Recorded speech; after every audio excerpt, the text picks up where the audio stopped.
Muy buenos días, bienvenidos a este tiempo devocional, tu palabra para encontrar el camino. Hoy es 15 de septiembre del 2022 y vamos a continuar con la lectura de la Biblia en un año. Hoy vamos a leer el libro de Job, capítulos 24 al 30. Libro de Job, capítulos 24 al 30.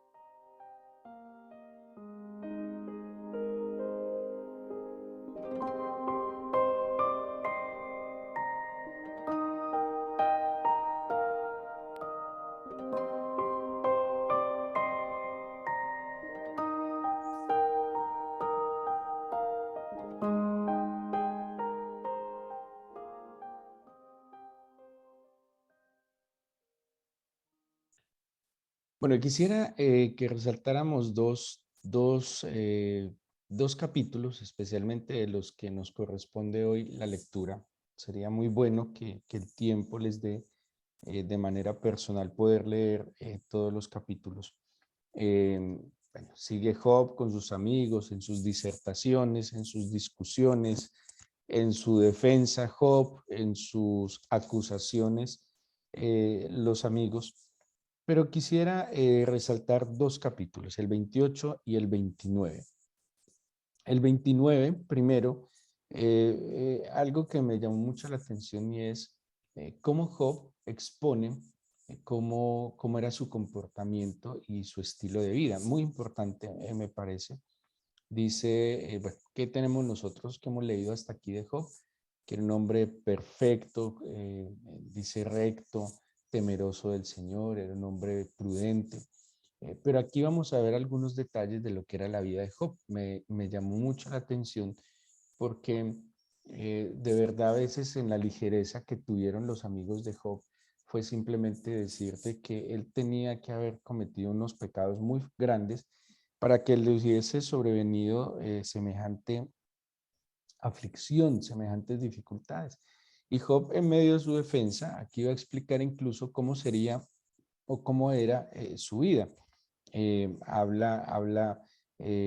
vamos a ver algunos versículos que me llamaron mucho la atención. Dice, ¿quién me volviese como en los meses, versículo 2, pasados, como en los días en que Dios me guardaba, cuando hacía resplandecer sobre mi cabeza su lámpara, a cuya luz yo caminaba en la oscuridad? Bueno, aquí, ¿qué está diciendo Job? Yo andaba a la luz del Señor. Yo estaba en las tinieblas, pero yo, o más bien, en medio de las tinieblas del mundo, yo andaba a la luz del Señor, ¿sí? Luego dice, él reconocía que el favor de Dios velaba sobre su tienda. Estaba conmigo el omnipotente, dice el versículo 5. Y empieza a describir la admiración que había en medio de los jóvenes, el respeto que tenía de parte de los príncipes, de parte de los ancianos. Y él está mirando como con cierta nostalgia lo que él vivía y lo que él hacía. Pero miren las conductas que Job tenía respecto a su prójimo, respecto a su entorno. Dice el versículo 12, yo libraba al pobre que clamaba y al huérfano que carecía de ayudador. La bendición del que se iba a perder venía sobre mí y al corazón de la viuda yo daba alegría. Aquí vemos un hombre que tenía una alta responsabilidad social con su entorno. Él cumplía lo que la misma instrucción del Señor estaba ordenando: atender al pobre, al menesteroso, a la viuda, al extranjero, al más necesitado. Él dice, yo lo hacía y lo hacía además con gusto.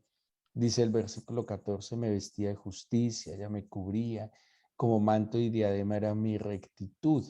Yo era ojos al ciego, pies al cojo, a los menesterosos era padre, y de la causa que no entendía me informaba con diligencia, y quebrantaba los colmillos del inicuo, y de sus dientes hacía soltar la presa. Era un hombre justo, era un hombre que en verdad le hacía bien al prójimo, que reconocía la necesidad de su prójimo y que intervenía de manera clara, contundente y sabia. Es más, dice, lo que yo no entendía, yo investigaba, yo estudiaba, yo trataba de hacer las cosas con juicio, con lógica. Dice Versículo 19. Mi raíz estaba abierta junto a las aguas y en mis ramas permanecía el rocío. Mi honra se renovaba en mí y mi arco se fortalecía en mi mano. Me oían y esperaban y callaban a mi consejo. Tras mi palabra no replicaban y mi corazón destilaba sobre ellos. Me esperaban como a la lluvia y abrían su boca como a la lluvia tardía. Si me reía con ellos, no lo creían y no abatían la luz de mi rostro. Calificaba yo el camino de ellos y me sentaba entre ellos como el jefe y moraba como rey en el ejército con el que consuela a los que lloran, como el que consuela a los que lloran. Aquí Job entonces nos está dando otros detalles y esos detalles son unos argumentos que él utiliza para defenderse un poco de las acusaciones injustas que están haciendo sus amigos. Y es lo que quisiera que tuviéramos presente. A veces creo que todos los cristianos creyentes quisiéramos agradar al Señor. ¿Cómo agradar al Señor? Sí, no solo porque nos dé las bendiciones, no solo porque nos favorezca y nos cumpla nuestros anhelos y deseos, no, es justo, Él es Dios, el creador, el sustentador, y a Él le debemos toda gloria y todo honor. ¿Cómo agradarlo? ¿Cómo ser fieles delante del Señor? Bueno, aquí tenemos unas conductas y unas actitudes que claramente tenía Job delante del Señor. No perdamos de vista que Hebreos 11:6 dice que sin fe es imposible agradar al Señor. Y lo principal, lo primero y lo fundamental que nosotros debemos buscar delante del Señor es que nuestra fe crezca para que seamos más agradables delante del Señor. Y esa fe nos va a llevar a obedecer, porque la obediencia es la manifestación, el efecto lógico de una persona que tiene fe. Y de esta manera Job se comportaba, era justo, era bondadoso, era generoso, ayudaba al necesitado y no lo hacía por un interés, no lo hacía ni siquiera por la bendición del Señor, lo hacía porque es justo. El que se sabe bendito bendice, el que se sabe amparado bajo el Señor ampara, el que se sabe provisto y protegido provee y protege. Pero el que desconoce el favor del Señor en su vida, pues obviamente no tiene que dar. Nadie da lo que no tiene. Pero el que se sabe favorecido en la gracia y la bondad del Señor, pues como dice la misma escritura, de gracia recibisteis, dad también de gracia. Y me voy a devolver al capítulo 28. Entonces, dos cosas. El capítulo 29 nos muestra evidencia del comportamiento recto, justo y prudente de Job, claramente. ¿Y cómo? En la práctica. ¿Cómo en la práctica? En el vivir diario, en la interacción con el prójimo. ¿Cómo yo puedo o cómo identificó el Señor en Job que era prudente, que era justo, que era recto en sus caminos, incluso dice perfecto en sus caminos, en la interacción con el prójimo? Yo no puedo pretender ser agradable delante del Señor, yo no puedo pretender ser eh, justo delante del Señor si a la hora de la interacción con mi prójimo soy arrogante, soy orgulloso, soy criticón, a todo el mundo lo siento en una silla de juicio, tengo una medida y unos estándares que me hace ser implacable con el prójimo, ahí no puede estar el amor del Señor. Y el Señor en esencia es amor. Y el que ama sirve, el que ama expresa esas virtudes del Señor. Y en eso el Señor va a ver en nosotros la verdadera rectitud, la verdadera perfección, la verdadera pues, norma de conducta que al Señor agrada. Como en la interacción, en el diario vivir, en lo que nosotros estamos viviendo con nuestro prójimo, sirviendo, amando, haciéndole la vida mejor a otro. Tal vez no vamos a poder cambiar este mundo loco. Yo ya no creo que vamos a cambiar este mundo. Este mundo va en un declive que no tiene, ya no tiene freno. Pero sí le podemos cambiar el mundo a alguien. Sí podemos cambiar la perspectiva de alguien. Podemos cambiar ese valle de sombra de muerte como dice la palabra del Señor, en ese huerto de bendición.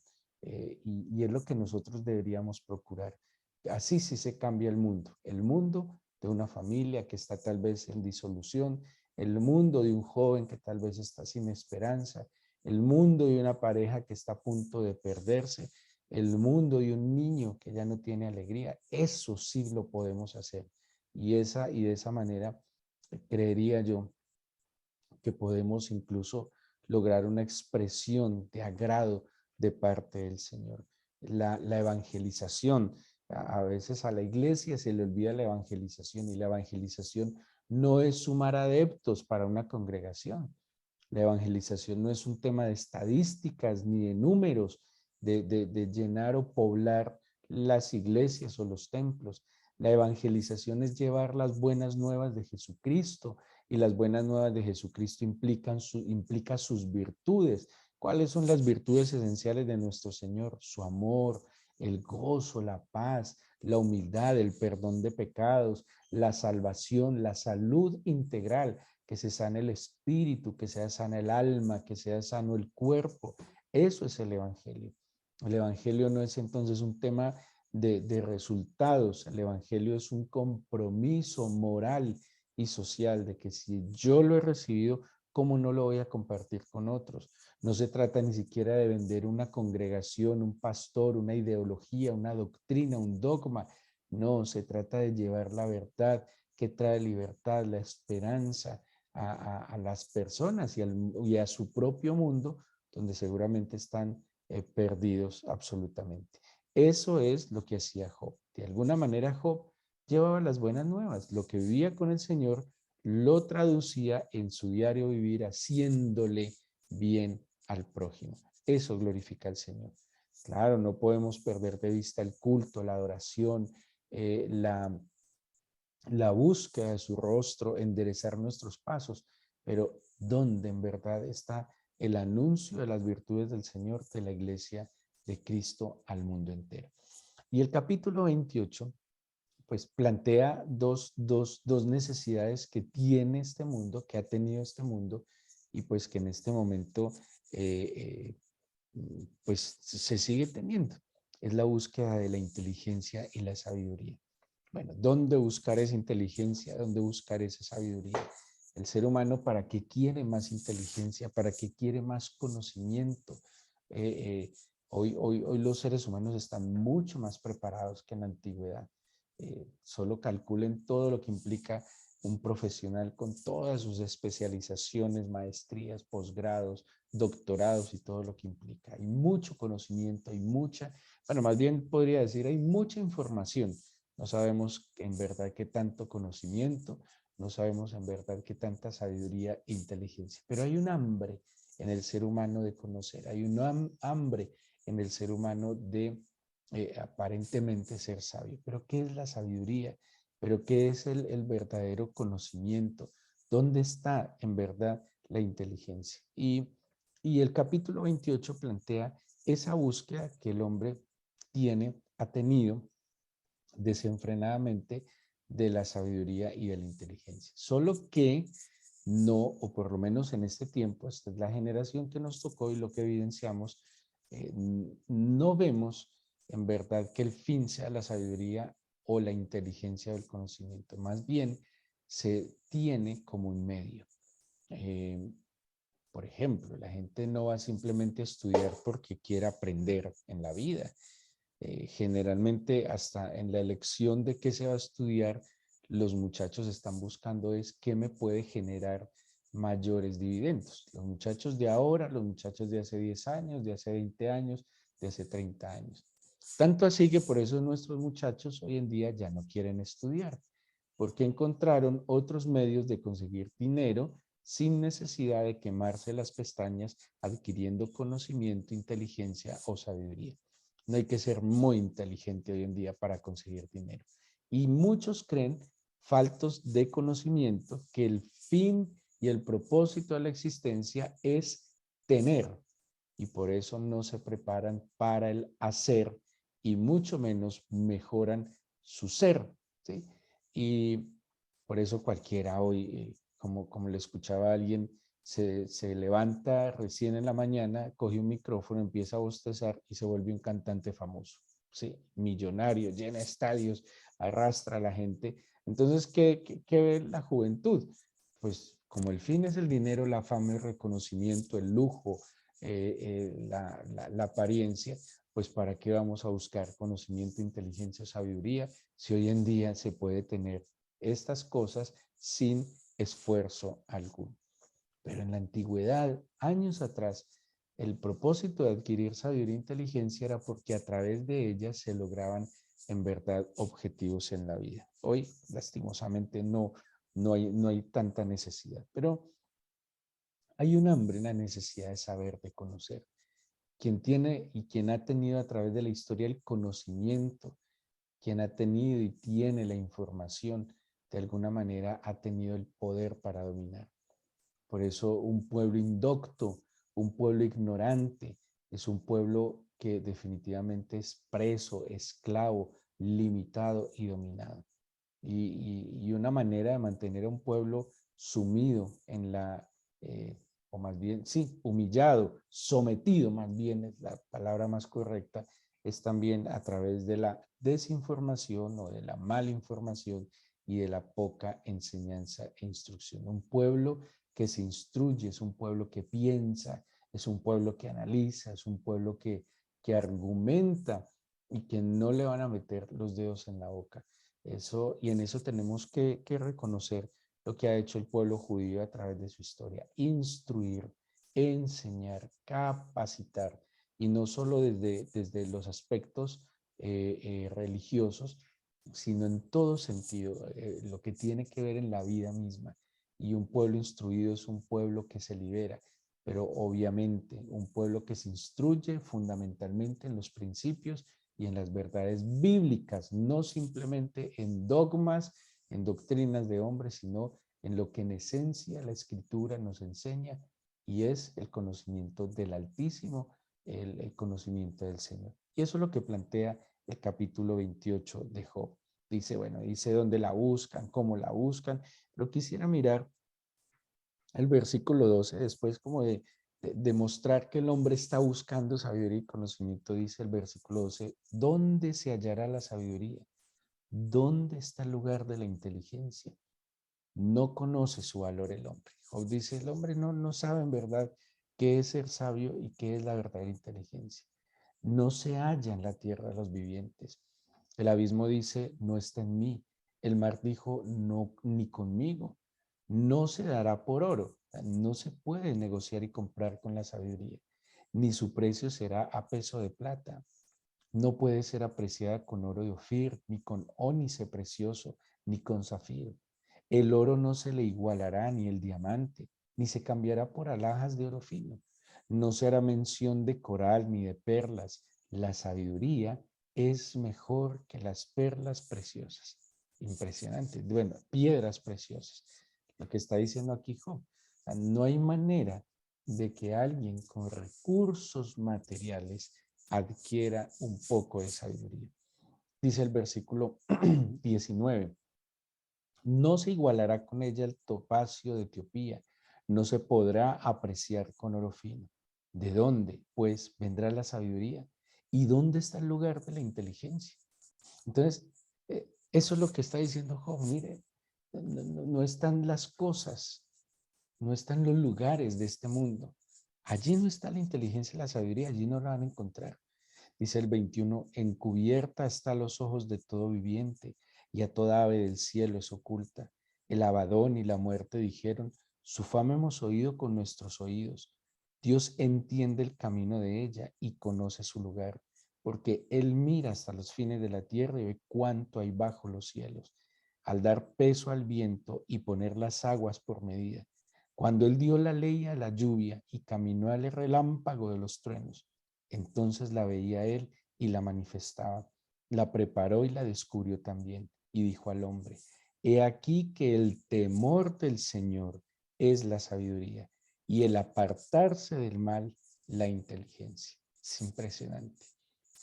Mm, ¿Qué es inteligencia y sabiduría? Brevemente, inteligencia es la capacidad de entender, ¿sí? Capacidad de entender, en eso lo dejamos, capacidad de entender. Es la capacidad de comprender, es la capacidad y la habilidad de poder encontrarle la razón a las cosas. Todo tiene una razón de ser. La inteligencia es esa capacidad, de la comprensión del entorno, es conciencia. La inteligencia tiene que ver con ser consciente de, pero la sabiduría es una comprensión amplia, es una capacidad de poner en práctica el conocimiento. La inteligencia me permite a mí entender, ¿sí? Captar las cosas, pero la sabiduría tiene que ver es con la acción, con el saber hacer. ¿Cómo pongo en práctica lo que la inteligencia me ha permitido comprender? Hay gente muy inteligente que tiene unas capacidades extraordinarias de comprender, de argumentar, de razonar, pero tienen una impresionante incapacidad de vivir lo que entienden. Miren esta contradicción. Yo puedo comprender y entender, pero no vivo y no lo practico. Por ejemplo, hay mucha gente, yo he conocido a través de mi vida, mucha gente muy inteligente respecto a la escritura. La comprenden, la entienden, de A a la Z, de Génesis a Apocalipsis, pero no viven ni una tilde. No experimentan la palabra viva y eficaz en su vida. Para hablarla, para pronunciarla, para comunicarla, hay brillantez, pero a la hora de vivirla es completamente ausente. Porque si yo tomo, por ejemplo, el concepto de la santidad y doy un discurso sobre santidad impresionantemente intelectual y profundo, hasta totalmente conforme a la Escritura. Pero si yo no procuro la santidad, puedo ser un hombre muy inteligente, pero absolutamente nada sabio. Por eso la inteligencia y la sabiduría van de la mano. El inteligente comprende, entiende, lo aprende, lo recibe, pero el sabio lo ejecuta. Y por eso muchos sabios no necesariamente tienen mucho conocimiento, porque lo poco que puedan conocer lo viven, experimentan y tienen, es como una gran eficiencia. Con lo poco que tienen pueden saber hacer y vivir muchas cosas. ¿Y en qué y dónde está el fundamento de la inteligencia y de la sabiduría según la Escritura? En el temor del Señor y en el conocimiento del Altísimo. Porque quien conoce al Altísimo desarrolla una capacidad de comprensión, de entendimiento de sí mismo, de su entorno, del pasado, del presente y del futuro. Pero aquel que fundamenta la inteligencia en el conocimiento del Altísimo y desarrolla la sabiduría por el Espíritu del Señor, sabe qué hacer con esa información. Entonces, se los planteo así de sencillo. Si un hombre o una mujer de Dios tiene la capacidad de, fruto de su conocimiento personal del Altísimo, entender, por ejemplo, los tiempos, comprender los tiempos, por poner un ejemplo, alguien en la época de la persecución, antes de que se viniera por decir, a ver, la persecución en la primera iglesia, ¿sí? Antes de venir eso, él va a entender los tiempos y sabrá qué hacer de parte del Señor. Eso es sabiduría. Entonces, si yo discierno que estos tiempos son peligrosos porque lo entendí con la inteligencia que me da el conocimiento del Altísimo, si yo soy sabio, yo voy a tomar decisiones conforme a lo que el Señor me está revelando. Pero entonces, si el Señor, por poner un ejemplo, dice, vienen momentos difíciles donde no es tiempo de seguirnos llenando de cosas. ¿Para qué cosas materiales? ¿Para qué más comedores, sillas, televisores, computadores? Si lo que vamos a necesitar al poco tiempo es comida. Si yo soy inteligente y entiendo el tiempo, pero sigo obrando no en consecuencia a lo que yo he podido entender, entonces no soy un hombre sabio, sino necio, porque teniendo el conocimiento, fruto de la inteligencia, pero hago contrariamente algo opuesto a lo que he podido entender, ahí no hay sabiduría. Por eso entonces ahí hay necedad. ¿Sí ven la diferencia? porque el sabio sabe poner en acción lo que ha comprendido, pero el necio o el insensato, así lo haya entendido, va a actuar animalmente, bestialmente, porque es como, yo sé que si sigo ese camino, yo lo sé, yo comprendí que ese camino me lleva a la perdición, ¿sí? Porque desarrollé de alguna manera inteligencia y pude comprender que ese camino me apartaba del Señor y me llevaba a la muerte.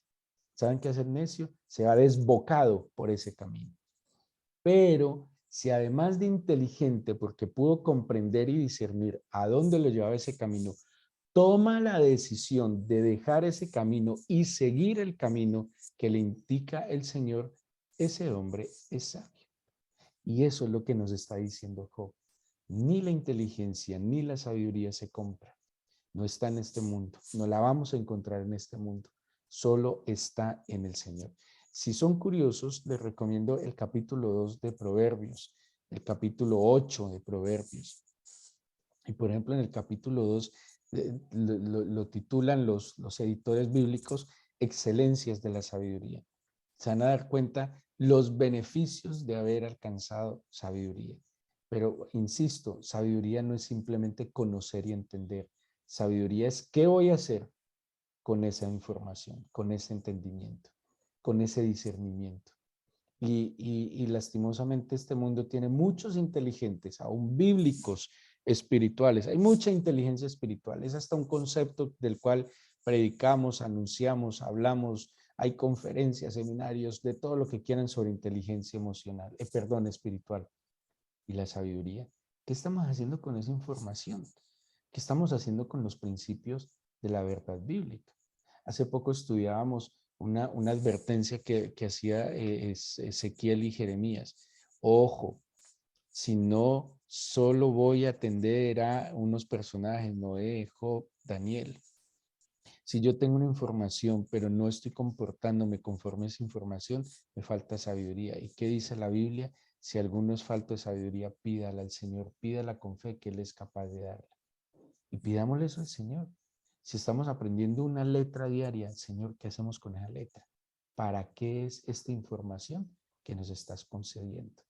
Y eso es lo que valora de alguna manera Job, lo que el Señor le ha concedido y que solo estar en el Señor. Podemos quemarnos las pestañas leyendo la Biblia de la A a la Z diariamente. Pero ¿qué hacemos nosotros con mucho conocimiento, aún entendiéndolo, si no lo llevamos a la práctica? Algo así, que el hombre sabio es un hombre obediente a la palabra del Señor. Es un hombre que se sabe comportar conforme a lo que el Señor le está indicando día a día, porque tiene esa capacidad extraordinaria de discernir lo que el Señor tiene para cada día. Entreguémosle al Señor y pidámosle hoy, a través de nuestra oración, que de verdad nos permita ser inteligentes en el ser sabios, pero sobre todo sabios más bien, que sepamos actuar conforme al conocimiento y las capacidades que Él nos da para comprender.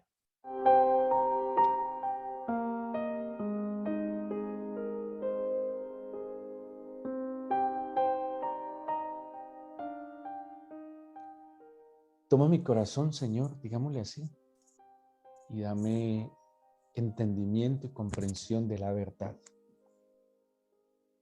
Dame un corazón, Señor, que no solo tenga la capacidad de entender, analizar tu palabra, los tiempos, porque una capacidad de la inteligencia espiritual es contextualizar la verdad eterna.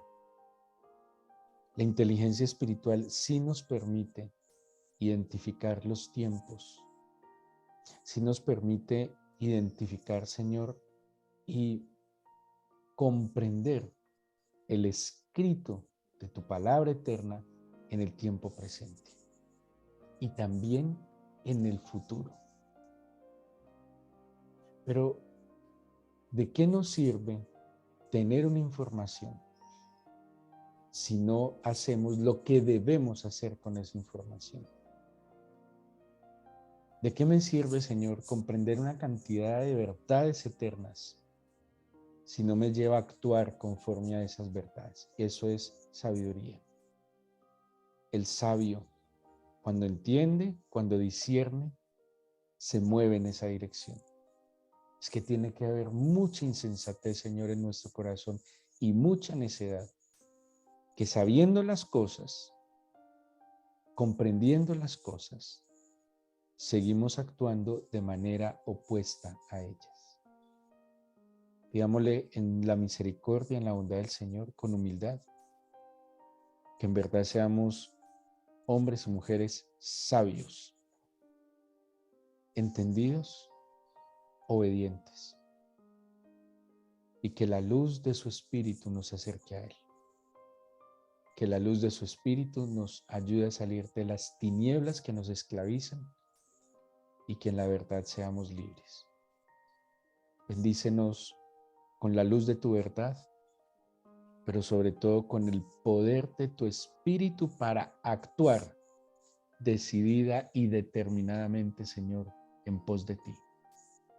Bendice hoy a tus hijos, apártalos del mal, llénalos de tu Espíritu, Señor, por favor. Que tu presencia nos ampare, nos favorezca hoy y siempre, Señor. Te pedimos tu bendición y te agradecemos que estés con nosotros escuchando esta oración. En el nombre de Jesús. Amén.